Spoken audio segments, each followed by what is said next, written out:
Sebuah rekaman ramai dibicarakan warganet di media sosial Telegram pada Sabtu 13 Juli 2024. Dalam rekaman tersebut memperlihatkan detik-detik penghancuran gudang properti formasi dari rezim Kiev oleh serangan UAV Molnia dari kubu Rusia.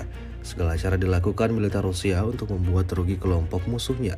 Selain menyerang peralatan dan personel militer serta padat Ukraina, pasukan Moskow juga memfokuskan serangannya pada gudang milik Ukraina seperti yang terlihat dalam rekaman.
Download Tribun X sekarang, menghadirkan lokal menjadi Indonesia.